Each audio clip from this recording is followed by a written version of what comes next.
Howdy folks, hope you've all had a good weekend and welcome to yet another episode of Mingles with Jingles. I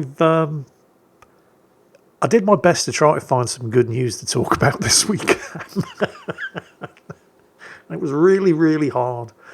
Well, there was some good news. The Game Awards, Claire Obscure, Expedition 33 swept the Game Awards, which I suppose is great. Because, independent studio doing really well. 9 awards, that's more than Baldur's Gate 3 got, so that's pretty bloody impressive. But that's about it. The rest of the PC gaming news this week is dismal. It's just bad news after bad news after bad news. I'm not going to be wasting all of our time going over all of the big new game reveals at the Game Awards. Well, with one exception. Speaking of Baldur's Gate 3, the developers, Larian, have announced their next game, and it's not going to be Baldur's Gate 4. They're going back to their original game series, their own intellectual property, the amazing Divinity games. So that's good news, because if you've not played Divinity, Original Sin, those games, well, if you've played Baldur's Gate 3, you have some idea of exactly how good their previous games were, because Baldur's Gate 3 was basically Divinity Original Sin with a Dungeons & Dragons skin. I mean, they're amazingly good games, and the fact that they're going back to develop another Divinity game can only be good news. So there's that. But the rest of the announcements at the Game Awards, there's going to be another 2 Lara Croft games. I mean, who cares? I don't care about any of the announcements from all the big publishers, because everything that they push out will be low effort, mediocre, safe, live service, in-game shop, premium currency, stuff with microtransactions, the same kind of slop they've been pushing out for the last 15 years, designed to maximise the amount of cash they can extract from our pockets while getting away with delivering the minimum amount of entertainment necessary to justify it. Because that's what they do. That's all they do. Well, am I being a little too pessimistic? I think maybe, possibly. But only a little. There are always exceptions. Anything developed and published by From Software, for example, is basically going to be good. Guerrilla Games? Were they Guerrilla Games? Can't remember the name of the development team. Published by Sony. The developer, whoever it was who developed Horizon Zero Dawn and Horizon Forbidden West. I cannot wait for the third game in that series, because the story is amazing. CD Projekt Red. Cyberpunk, the new Witcher game. Cyberpunk 2 rather, and the new Witcher game, The Witcher 4. I'm sure they're both going to be amazing and will be worth the wait. I'm sure that Grand Theft Auto 6, whenever it does come out, is going to be incredible. I'm just not sure whether or not I'm going to buy it until we find out whether or not they did actually fire 30 employees for threatening to unionise, because I refuse to legitimise that by giving money to them. Also, the price point for Grand Theft Auto 6, because there's some speculation it's going to be the first $100 game. Well, that isn't a special or a premium or an ultra edition, but the base price of $100. If that's the case, then they can kiss my ass. I'm going to wait until it's on sale, because I am not going to be part of the reason why $100 suddenly becomes the new default standard selling price for a AAA game title. I don't know if this counts as good news or bad news. I suppose it depends what you think of Creative Assembly. But there was also the news, and the trailer's awesome. But, I mean, it's not difficult to make a trailer look good. Let's not put too much stock in that. But they've just announced what the next Total War game is going to be. Total War Warhammer 40,000.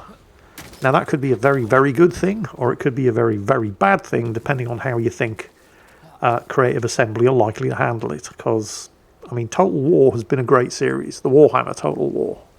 Mostly. Sort of. Let's just say that not every update and expansion has been as good as the base game when it was first released.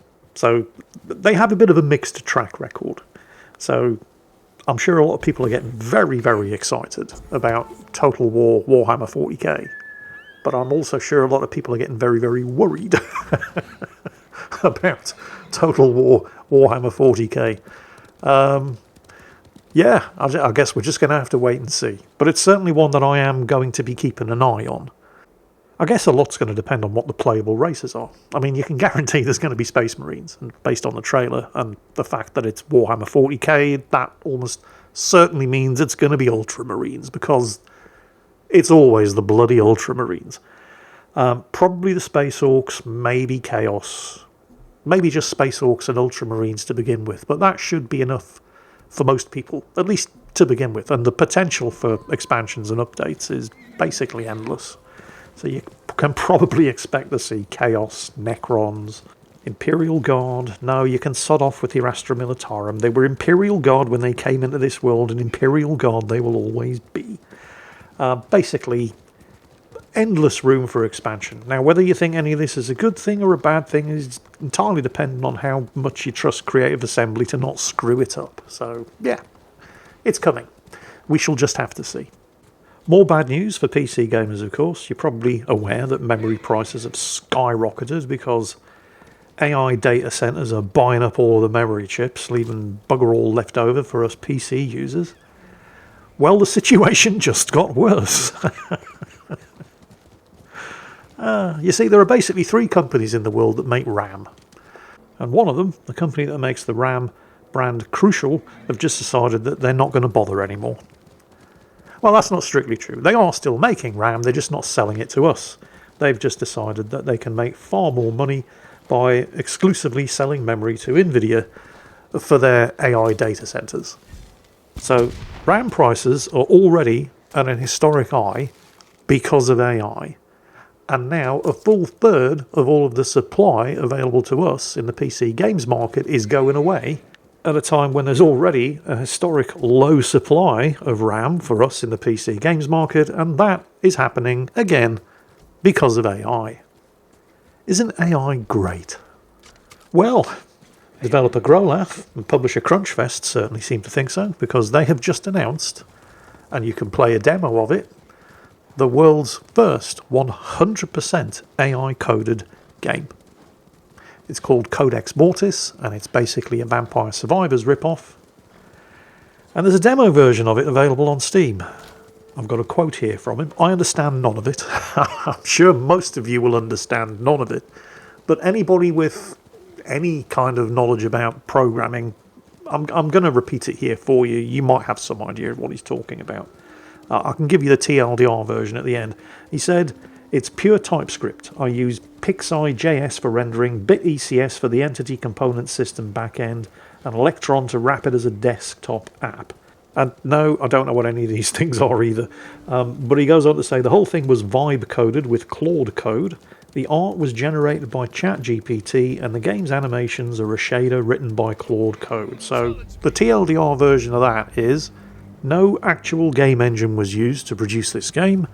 The whole thing was made using generative AI, including all of the assets, all of the art, all of the music, all of the animations. Everything was made by generative AI. He did the whole thing in 3 months, apparently. 3 months to produce a working game. And it is a working game. And that's important, by the way. Both that it is a working game and that he did the whole thing in 3 months. Because I think it was about 3 months ago that I was talking right here in Mingles with Jingles about somebody who posted this comically bad AI-generated video on Twitter. I cannot remember the specific names and details. I just know that it was posted by somebody who ran a company that made AI development tools. So obviously somebody with a vested interest in seeing AI succeed and using his own development tools, or his development tools made by his company. He put together this sort of game trailer video, just showing what the potential was for generative AI in video games. And it was dog shit. it was comically bad. However, this was just 3 months ago. And admittedly, I mean, he was trying to do sort of vaguely realistic looking first person shooter. And Codex Mortis is not. It's a sort of pixel art Vampire Survivors type game. But there's a couple of distinctions to be made here, because the god-awful third or first person shooter, it was honestly, that was one of the reasons why it was so terrible. It couldn't make its mind up whether or not it was first or third person. But that thing, what a lot of people very correctly pointed out was, that thing was basically Will Smith eating spaghetti. Everybody remember those? The early AI videos, Will Smith eating spaghetti? I mean, everybody was like, whoa, that's incredible at the time. And then, actually, I mean, it doesn't look real, of course, but it's incredible. You look at it now and it's comically bad, in the same way that thing I was talking about on Twitter 3 months ago was and is comically bad. And yet, 3 months later, we've got a working game. Now, it doesn't look realistic. It's not attempting to look realistic. It's a pixel art Vampire Survivors style ripoff, but it's a working game. And it only took 3 months to make. It's like Luke Skywalker at the end of the first season of The Mandalorian. Looked amazing, but you could tell it was a deepfake. The technology wasn't quite mature enough at the time. I mean, they could do it, and they did do it, and it looked pretty good, but you could tell that they were specifically shooting it and framing it from certain angles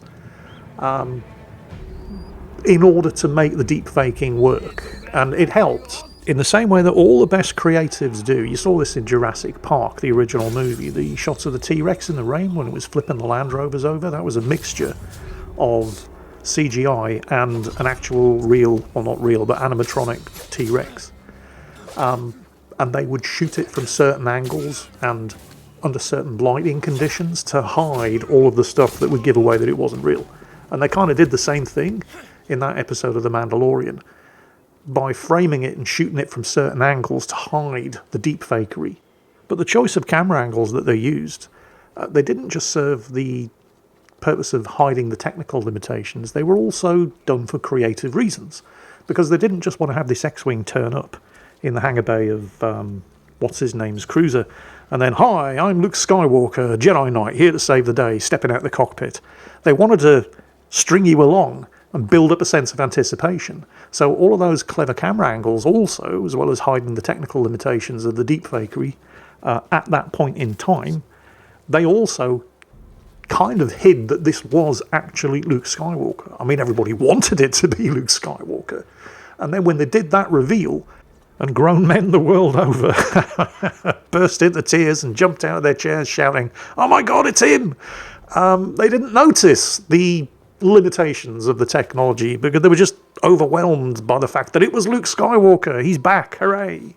And then 1 year later in the very next season, the technology had matured so quickly and so far that they didn't need to use dodgy camera angles to hide the deepfake's face. And you were looking at what you believed was a young Mark Hamill. I mean, you knew it wasn't a young Mark Hamill, because it couldn't possibly be a young Mark Hamill, but the tech was so good in such a short period of time that they didn't need to try to hide the face anymore. And in the same way, I'm going to say worse rather than better, which probably betrays which side of the fence I'm on here. But in the same way, but even worse, we've got the pace of development with AI, where in a period of just 3 months, we've gone from a comically bad rendered AI-generated trailer of this terrible, is it first person, is it third person shooter, to an actual working, although it doesn't try to be as graphically realistic as the thing that we saw 3 months ago. It is pixel art, but it's fully working in the space of 3 months. This really shouldn't be coming as a surprise to anybody, of course.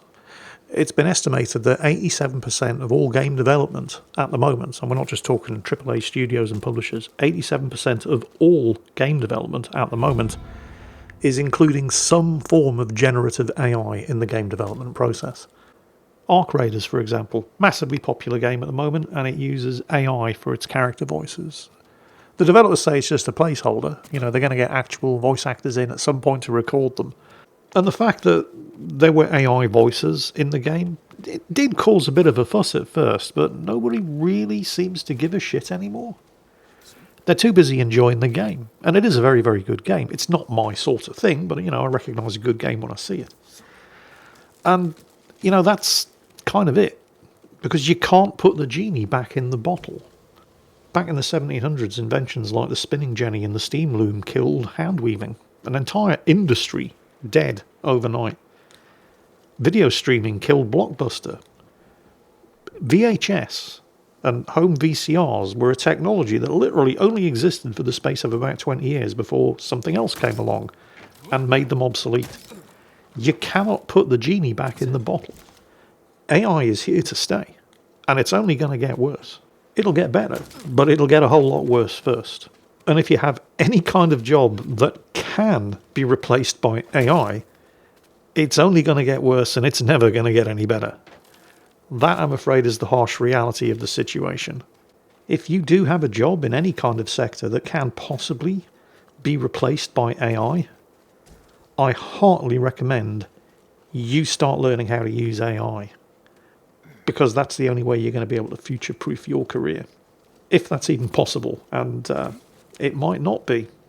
I mean, the traditional way of doing things is never going to go out of style completely, because it's always probably going to be better than anything AI can do. But it's also always going to be more expensive. I mean, the spin and jenny killed the weaving industry overnight, but that doesn't mean that we don't still have people who know how to weave cloth. Of course there are. But the stuff they sell goes for insane prices because it's handmade by experts. They can charge insane prices for their stuff because there are always going to be people who are prepared to pay for the real thing. It's just that the market capacity no longer sustains millions of people making the real thing. Only the very, very best are going to be able to continue doing what they do and not get replaced by AI. That's the way it always works with new technology, and it's going to be the same here. So unless you're in the top 10% or maybe even 5% of the world's best computer animators or the world's best visual graphics designers or whatever, unless you're in that top 5%, the future's looking pretty grim, because whatever you do can and will be done by AI within the next, maybe not even as much as 2 years, for a fraction of what you're worth. Kind of sucks to be you.